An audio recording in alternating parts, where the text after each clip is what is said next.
बंगाल का मुर्शिदाबाद जिला इन दिनों हिंसा की आग में झुलस रहा है। यहाँ नए वक्त कानून के खिलाफ प्रदर्शन के दौरान भड़के हिंसा में कम से कम 3 लोगों की मौत हो गई। वहीं 15 से अधिक पुलिसकर्मी घायल हुए। पुलिस ने इस हिंसा में 150 से ज्यादा उपद्रवियों को गिरफ्तार किया है। इस हिंसा के बाद इलाके में दहशत का माहौल है। वहीं विपक्षी भारतीय जनता पार्टी के बीच आरोप प्रत्यारोप का दौर भी चरम पर। टीएमसी विधायकों के बयान, मुख्यमंत्री ममता बनर्जी की मुस्लिम नेताओं के साथ बैठक और बीजेपी नेताओं के सोशल मीडिया पर तीखे हमले इस सवाल को जन्म दे रहे हैं कि क्या विपक्षी बंगाल को अस्थिर करने की कोई साजिश रची जा रही है। देखिए, सीधी सी बात है कि जो कुछ हो रहा है दुर्भाग्यपूर्ण है, रोंगटे खड़े हो जाते हैं।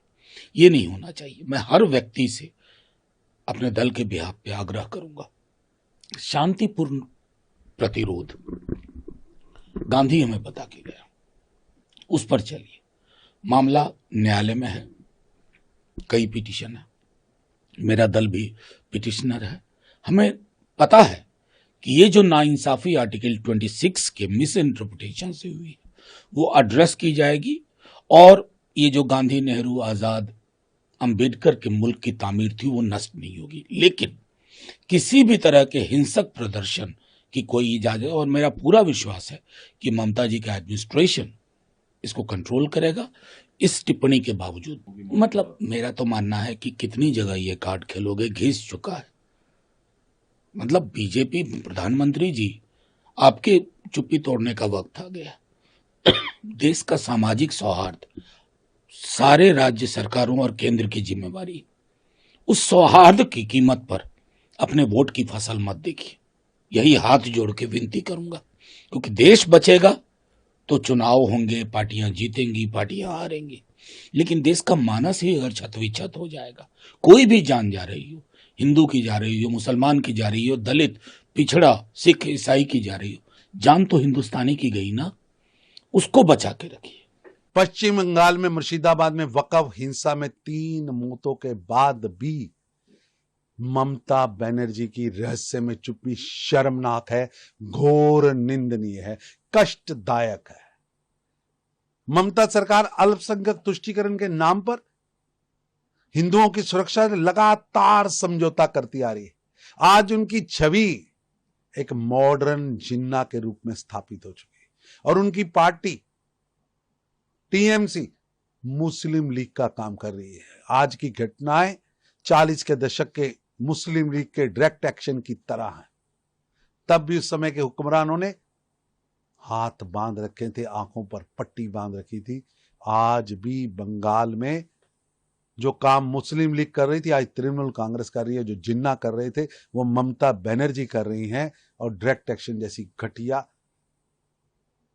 घटनाएं हो रही है। पश्चिम बंगाल के हालत बदतर हो चुके हैं, जिसका अंदाजा लगाया जा सकता है कि हाई कोर्ट को, देश प्रदेश के न्यायालय को जनहित में केंद्रीय बलों की तैनाती के आदेश देने पड़ते हैं।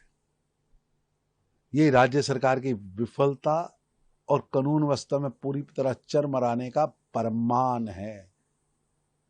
ममता बनर्जी का यह कहना कि हम कानून लागू नहीं करेंगे, सीधे सीधे संविधान की अवहेलना और बाबा साहब अंबेडकर जी के संघीय ढांचे का अपमान है।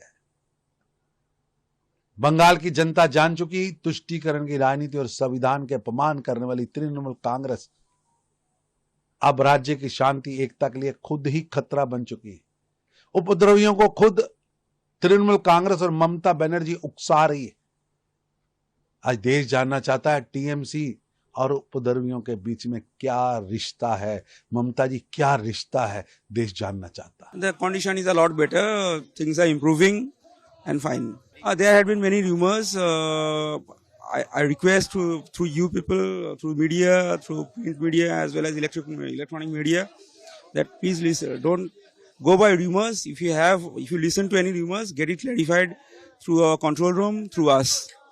We'll take care of everything. Murshidabad एक स्थानीय विक्रेता ने कहा, हमें सुरक्षा चाहिए और कुछ नहीं। हमारी दुकानों में तोड़फोड़ की गई, हम कहां जाएंगे? हमारे परिवार में बच्चे और महिलाएं हैं। वे हमारे घरों में घुस गए और सब कुछ तोड़ दिया। हम लोग राष्ट्रपति शासन चाहते हैं। यहाँ अराजकता चलता है, यहाँ गुंडागर्दी चलता है। हर शुक्र जब भी कोई जुलूस होता है, शुक्रवार नमाज के बाद इधर आतंक फैलाना जाता है। को सुरक्षा चाहिए और कुछ नहीं चाहिए। हम लोग को दुकान तोड़ दिया है, आदमी को मार काट दिया है, ये सब तोड़ दिया है, ये सब चोरा के ले गया, लूट पाट करके ले गया सब कुछ। हम लोग का एक तो घर में जनाना आदमी सब छोटा छोटा लड़का बच्चा है हम लोग का, कैसे घर में रखेला? चाकू छुरी लेके घर में घुस जाके मार रहा है। हम लोग क्या करेंगे, कहाँ जाएंगे हम लोग, बताइए। हम लोग, मेरा घर में एक ठो बेटा है, मेरा बेलडांगा में रहता है। उतना कष्ट कर पुलिस लोग सब ये सब लोग मेरा बेटा को लेके आया, कितना कष्ट करके आया, चिल्लाया। घर में घुस जाके घर झाड़ू के तोड़ दिया, सब कुछ तोड़ के एकदम इतना किया जो मैं छोटा बच्चा था दम निकल गया था। आईजीपी दक्षिण Bengal frontier BSF colonel Shekhawat ने कहा, हमने अपनी 5 टीमें भेजी हैं और वे सभी पुलिस के साथ हैं। हम स्थिति कंट्रोल करने के लिए मदद करेंगे। हम पुलिस की मदद के लिए आए हैं।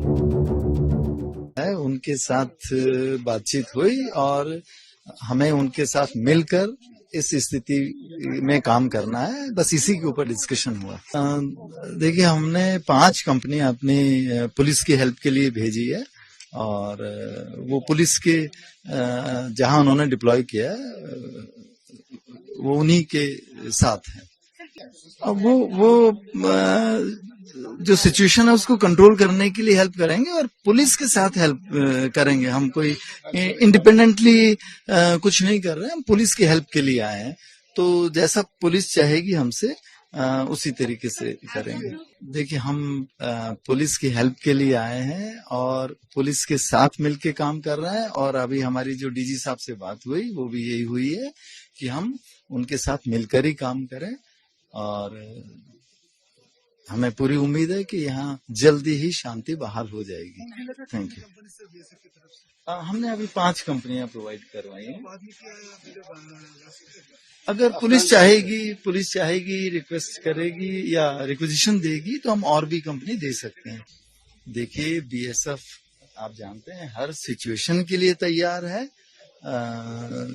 ऐसी सिचुएशन आती रहती हैं, ये कोई पहली बार ऐसी सिचुएशन नहीं है। बीएसएफ पहली बार ऐसी सिचुएशन में नहीं आई है, लेकिन हमारे जो जवान हैं जितनी समझदारी से काम ले सकते हैं उतनी समझदारी से ले रहे हैं और पुलिस के साथ मिलके काम कर रहे हैं।